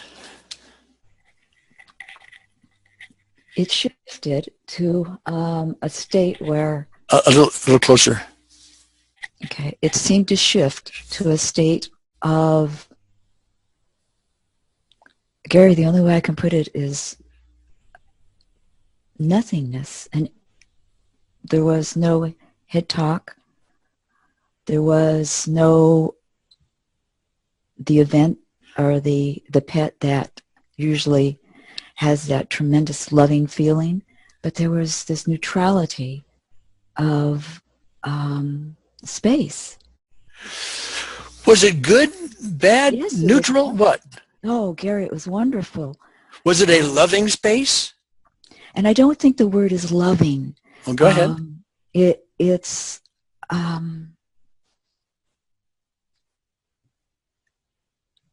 if I had to put a word to it, as a space of safety. One of the features of my spiritual experience, and one of those features that other people who have had this experience talk about, is the idea of safety, ultimate protection. Nothing can touch you, harm you, this kind of thing. Are we echoing that with you? Yes. Yes. Yes. That's exactly right. Yes. Okay. Does that state, and I'm not inside you, so I don't know, but does that state seem to you intuitively to be a healing state? Yes or no? I mean, yes? I didn't think about it at all. I was amazed that I couldn't retract the loving state, and I wanted to follow your instructions. Oh. Well, the okay, the instructions are just instructions. We all going to have different experiences, and that's why we have this wide audience that we're doing all of this with. Okay, and so now myself, I've done it so often, I don't bother with this tapping thing. But we have a big audience, some are newcomers, etc. I want to do one more round, just for good measure, and then we're going to do all of this for everyone and see what happens. Okay. Everyone, by the way, is doing it for themselves currently, but we're going to do it a joint group thing here in a little bit. Okay, but we're leading up to it. So tap along with me. Even though I still may have some more barriers to expanding this feeling mightily. Even though I may have some more barriers to expanding this love more mightily. More mightily. I deeply and completely accept myself. I deeply and completely accept myself. Remaining barriers. Remaining barriers. Remaining barriers. Remaining barriers. Remaining barriers. Remaining barriers. Remaining barriers. Remaining barriers. Remaining barriers. Remaining barriers. Remaining barriers. Remaining barriers. Remaining barriers. Remaining barriers. Remaining barriers. Remaining barriers. All right, one more minute. Let's see what happens. Everybody. Okay.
Okay, Kalua, was your experience any different this time?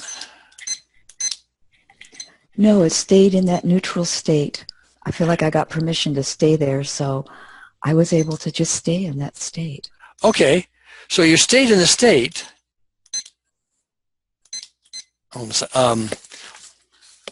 So you stayed in that state, but no chatter in the meantime? No, that's the remarkable part. There was the initial, you've got to do this right now, to this state of pure neutrality, or that safety sense. Yeah. Okay, now not everybody's having your experience. I understand. To that degree. They're having, maybe the chatter is still going on and they're saying this doesn't work, whatever. This is a process. It's one, you have different experiences at different times, and it's a matter of practice, but stay with it, okay? Now, I'd like to have you test your neck for me now and tell me if there's any improvement. And there doesn't have to be, by the way. I'm just curious.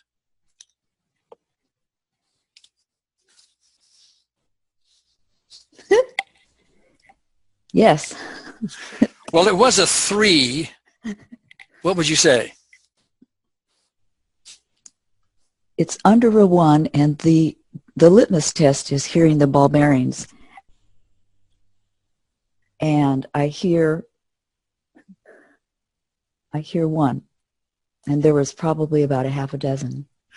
Okay. All right. And then the knee stiffness was like a 4. Is that still the same? It's gone. Oh, it's gone. Okay, we haven't even done, in a way, we haven't done official optimal EFT yet. All we've really done is gotten very quiet. But you are tuning into unseen therapists as this is happening. That's really what you're doing. Yes. Okay. And the tinnitus, which was an emotional 7, check it out, could you?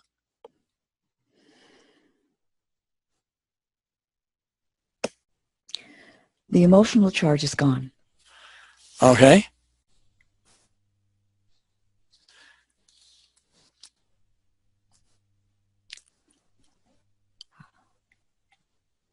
It is gone. The tinnitus is gone. No, No ringing in the ears? The emotional charge is gone. I Okay. can hear the ringing. All right. Is that still a 7? Yes. It's still a 7. Yes. Okay. The emotional part left, but the physical part, the 7, is still there. Yes. Okay. All right.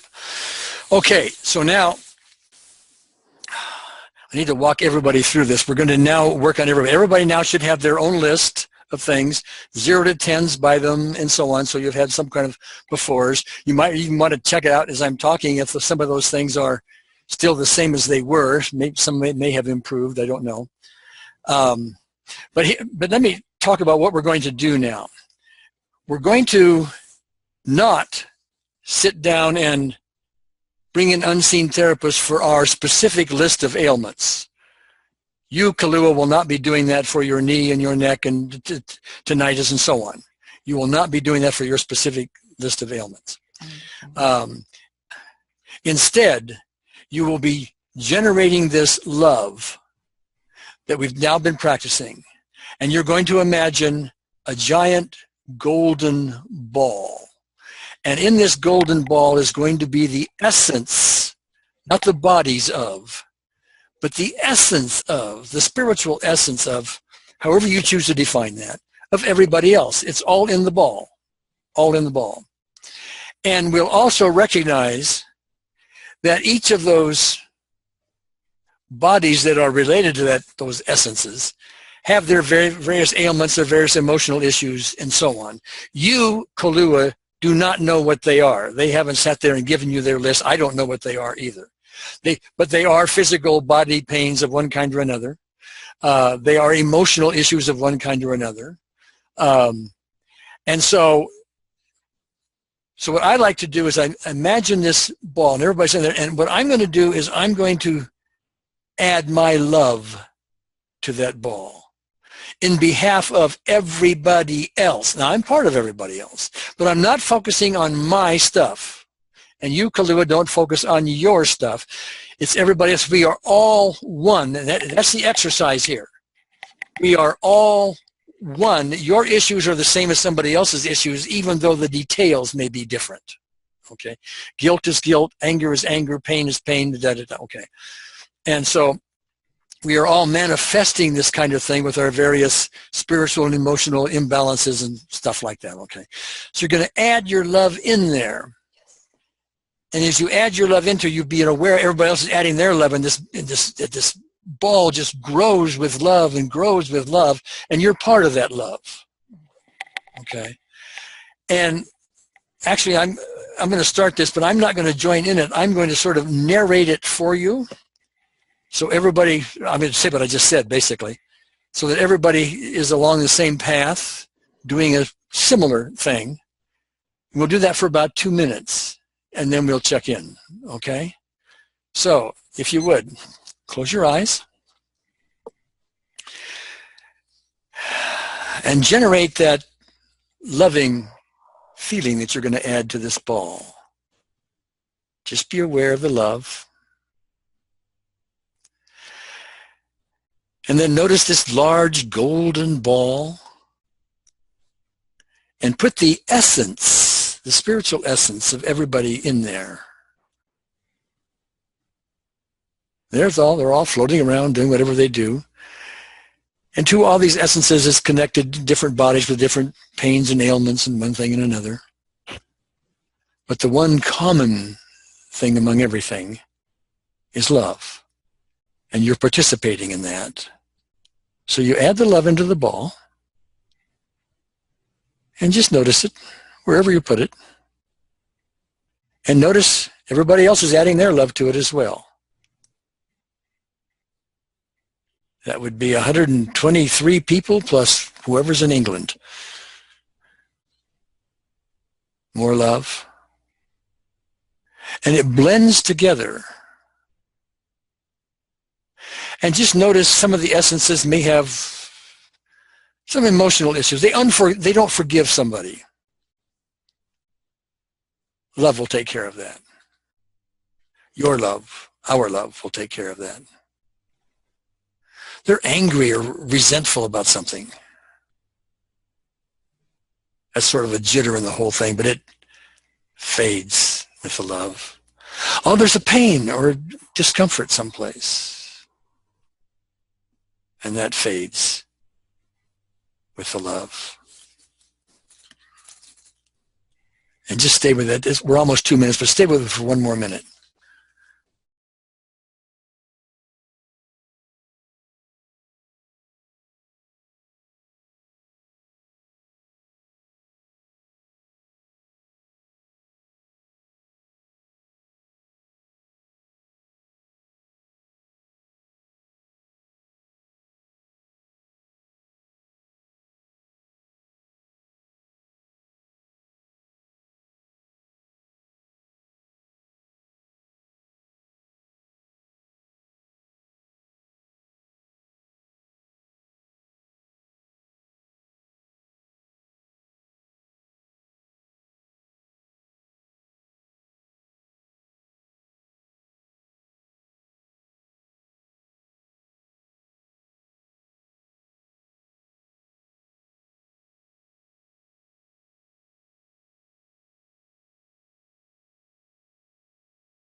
Okay, Kalua, what was your experience?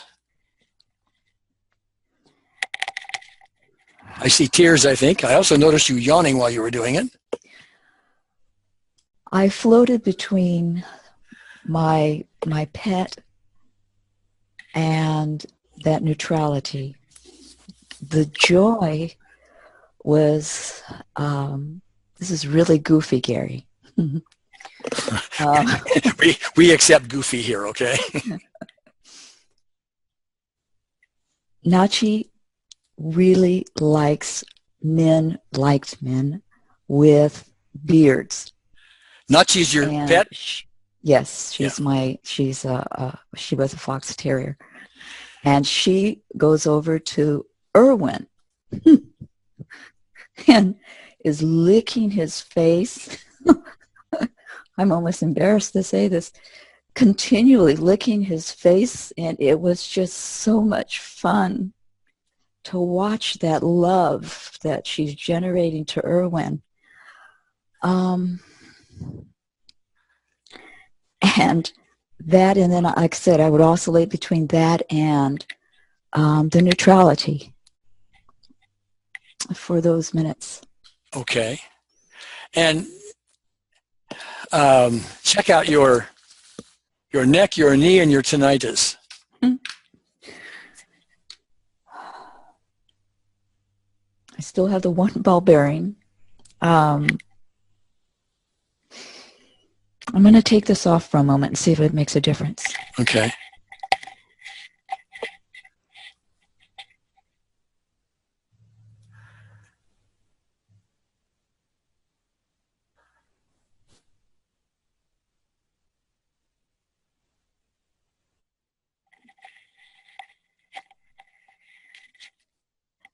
Three. Yeah. Okay. From a 7 to a 7 to about a 3. Yes. Okay. All right. All right. Great. Okay. I want to thank you, Kalua. Was there anything else in there that you want to share about all that? The complete unexpectedness of it. I knew I was going to be Gary's muse in this, and so I had to go through that process of making sure that I was. Well, you told me don't address these issues. We wanted to make sure, so that was beforehand. Yeah, yes. Before this. Okay, go ahead. Yes. So it was almost like, gee, I hope I feel as bad as I feel at the time. But other than that, the surprise of what came up and the joy that was so unexpected that I'm really grateful. I'm grateful to everyone. Thank you. I don't know what other people experienced, and what I'd like here. I want to instruct everybody how to raise your hand again, if you will. You put your cursor on the screen.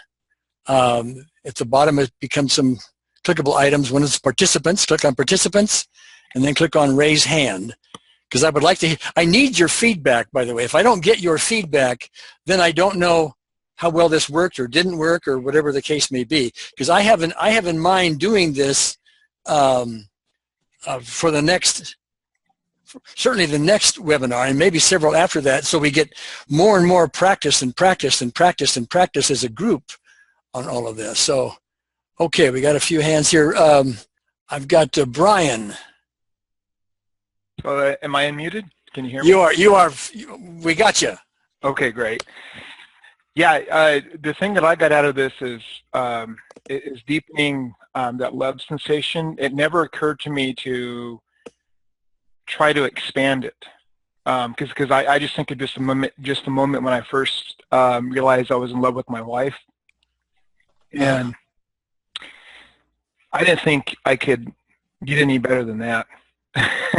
So it just didn't occur to me that maybe I could expand that, not only just what I was feeling in my heart, but to expand that outward. And as far as I could imagine me spreading that out, I think I got about as far as maybe the atmosphere of the planet is about the farthest I can imagine going. Well, did you make a list of issues and ailments and stuff like that? Did you have any movement? Yeah, I had some movement, but I also had a little bit of chatter, because the thing that I'm always struggling with is coming up with specific events, because most of my stuff is just emotional stuff, because I don't really have any physical ailments. I'm in pretty good shape, and physically I feel great, feel healthy, have lots of energy, but it's just some specific emotional things that is kind of has me stalled specifically in my career. And so that I'm trying to get past. And I could feel a lot of general anxiety about that kind of stuff. I could feel it lessen quite a bit. And I did run across something, because I'm very new to optimal EFT. I've tried the standard, and I've tried some other like quantum healing type stuff. And the one thing that I ran across on your website that helped was you mentioned that if you can't remember a specific event, you can just imagine one. Yeah, make one up. Make one up, yeah. And I did, because it was about probably when I was around 9 years old. Our family ran into a lot of money problems, and basically my dad got laid off, and he started a brand new business, and it scared my mom because he was self-employed and didn't have a steady paycheck. And it was just all that stuff, and I'm an entrepreneur, so I still, I'm an entrepreneur at heart, but yet I think all those issues, all those fears and things that my mom had just the fear got in me. And so I remember when I made up the event, I started remembering more specific events. And that tends to happen. And and what you're talking about is the homework, or the detective work that we talk about. This part of goal-centered EFT. It's, customizing it to you, getting down to specific things, and so on. So. Okay, great. Thank you so much, Brian. Thank you. Okay, Lucia August. Hi, Gary. Hi. Hey. Hi there. I had a list of 7 things. 3 of them were 10s. 1 was a 7. 1 was a 5. 1 was a 4, and 1 was a 1. After this, 5 of them are zeroed out. I only have 2 left. One of them was a 10, an issue of a 10. It's down to a 4. And the other one was a 4, and now it's a 1. Okay, great. And see, pulling up something we talked about earlier in this webinar, sometimes more time has to go on. Sometimes we need more detective work. 'Cause I don't know what these various issues are. We need more detective work to get down to details, to clean some of these things up. Some of this stuff, it may show up again. It may come up in numbers. That just means we're not done yet. There's got more details you want to put on the table and so on. But Yes. What was your overall experience? I mean, Kalua was talking about joy and things like that. Were you experiencing that at all? I was. I had a real sense of contentment, connection to everybody in the group, which I always love to feel. That's always a nice feeling. Yes. And then it actually, as we went on, as you did the 3 different timed loving focus times, it was easier and easier to think of other loving times and happy times and successful times. So I just went from one successful time to the next and the next, and they got bigger and bigger in their excitement and pleasure. Okay, and one of the things that happens here that happens a little bit with the tapping form of EFT is they will say they get more relaxed, they feel more peaceful, something. But I don't hear the term joy, connectedness, this ultimate peace that seems to keep getting echoed out of many people who have done all this. I'm just making that point. Have you done the tapping form, and do you know the difference? Or? Oh yeah, I've been an EFT practitioner, advanced practitioner for 10 years. So, and this is my first optimal EFT workshop. I came on because Judy's a good friend of mine, and I knew she would be there today. And then I suddenly looked at all your stuff and said, "Oh God, I've got to learn this." This is great. Okay. I use EFT all the time in my practice and in my life. All right. Thanks, Lucia. Let me see. Nancy Neff. Yeah. Hi, Gary. Hi. Yeah, I missed part of the middle. I had to leave, and I just got back maybe 20 minutes ago. So my can you adjust? So I see you from the nose up. Can you adjust? Sorry. Okay. Let me change my. Yeah. Okay. Move my phone. There you go. Okay. Okay. Yeah, I missed part of the middle. I was here in the beginning. I had to leave, and I got back maybe 20 minutes ago. So my report is partial. But what I wanted to say is that about me, I tend to be anxious. I tend to be revved up, and just being calm is a big challenge for me. So EFT, the traditional tapping EFT, has helped me a lot with that, and I am a practitioner. But what I found that when we had the bubble and we brought everybody into it, I felt such a sense of peace, and I was like, oh, like an exhale, like sigh of like relaxation. I'm safe now. Somebody else mentioned safe. And I saw like a golden ball and a golden ball and a golden ball inside, like not even specific faces of the few people that I know from their faces on the webinar, but just each one was a different person. And as they added their energy to the peace and calming, it just got more global. And I got this image of the stone soup parable. Like everybody's, oh, I don't have any food, I don't have any food. And then somebody starts a soup with a stone, and then, oh, I have a carrot, oh, I have an onion, and it just gets richer and richer as everybody contributes their little piece. So probably the big part of it for me, who have always been pretty isolated, is the connectedness, which somebody else just mentioned. Like we really are all one, and I was starting to feel that. Okay. How, Nancy, did you do with your list? Okay, I didn't have a list, but I do have a mental list. I would say there were two. I would put 2 things on the list. One is maybe down 1 point because that's the most serious one. The other one is like cut in half. It's quite a bit better. Okay. The peacefulness and the connection were the big things. Okay.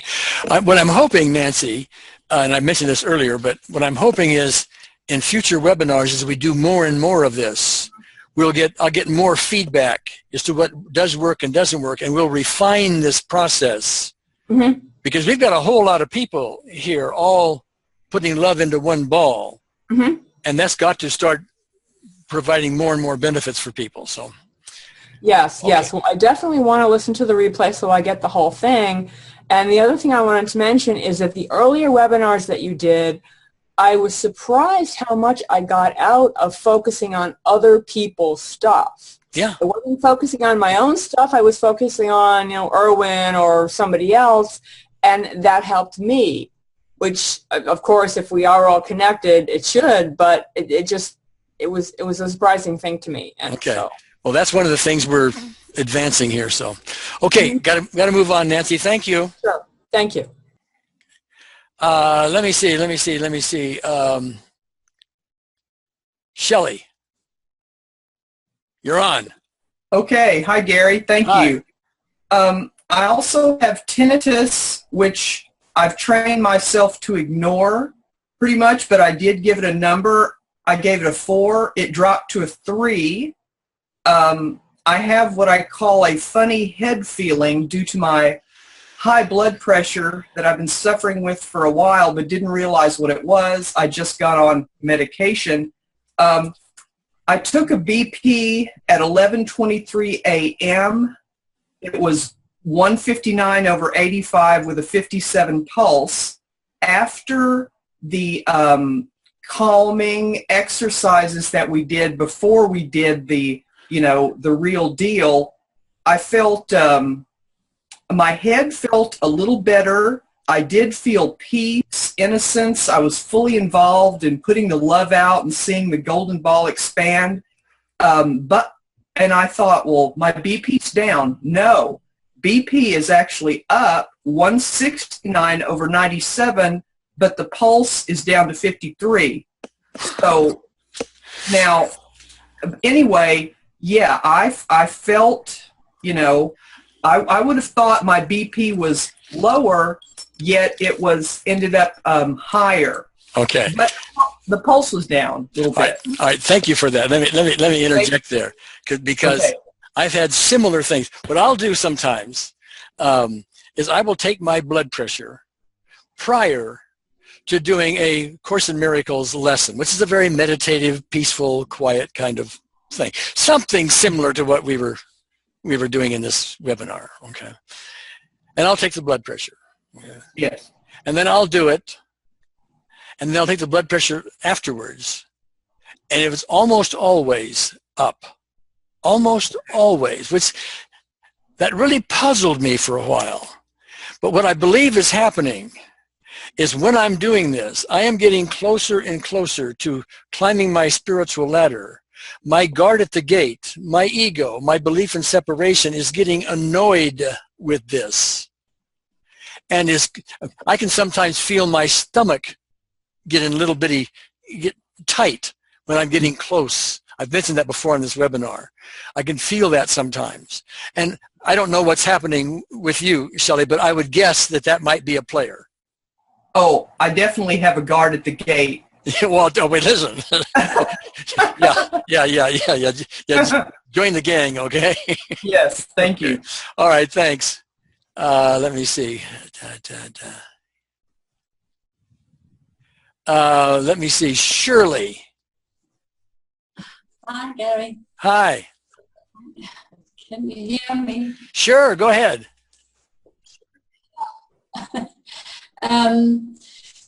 I had quite a list, and just about everything went down a couple of points. While I was doing the exercise, it felt as if there was a sort of a screen coming down more or less halfway through.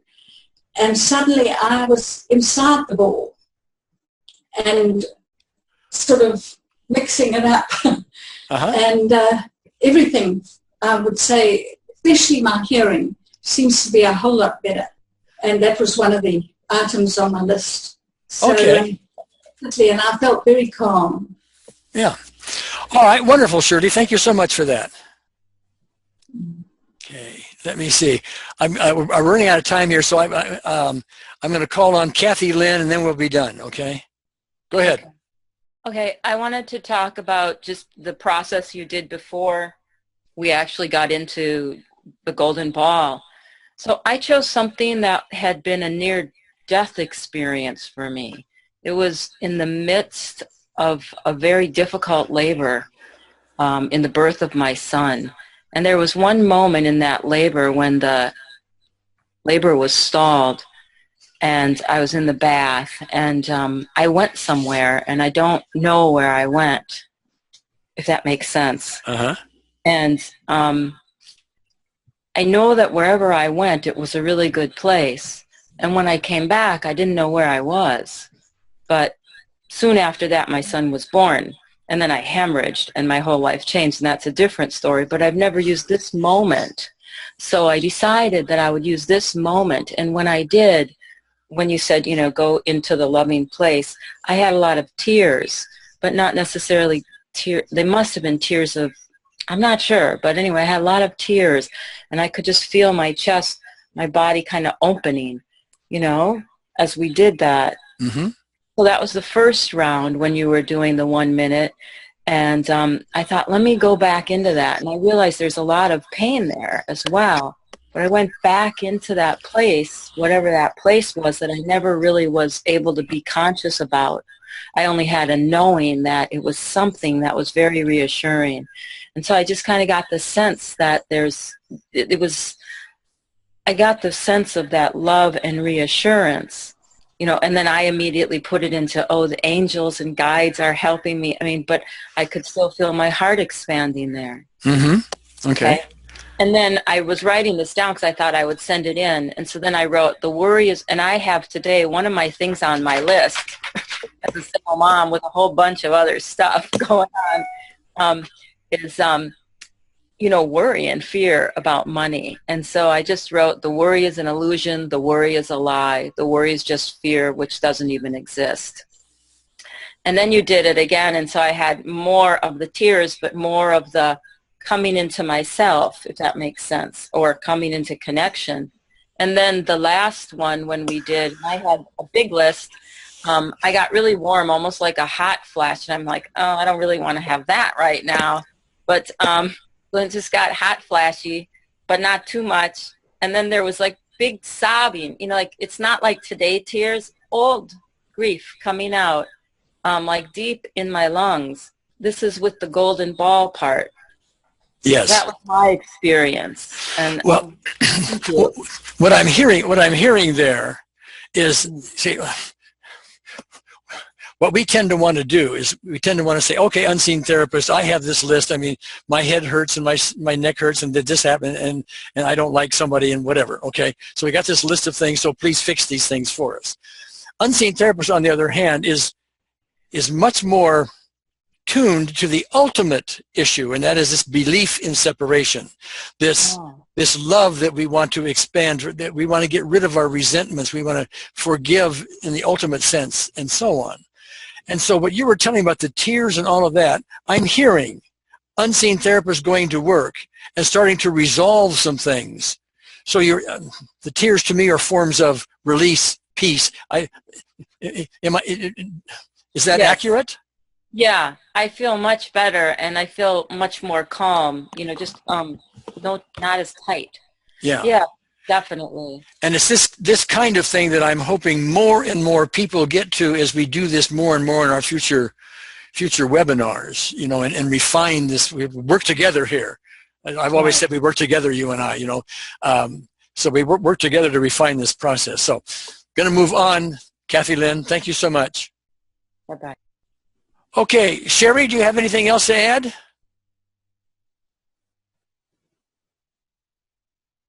Oh, wait a minute. Oh, there we go. I'm sorry. I had you muted all this time. I'm so sorry.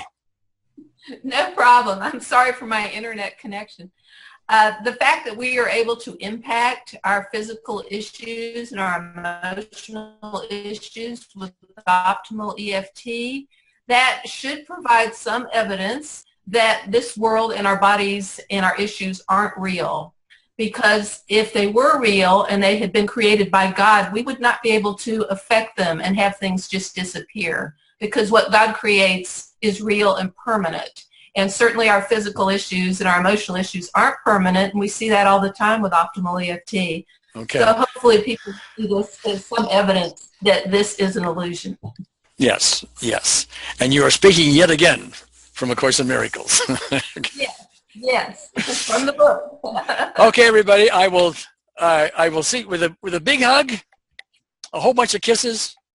I will see you in 2 weeks. Bye, all.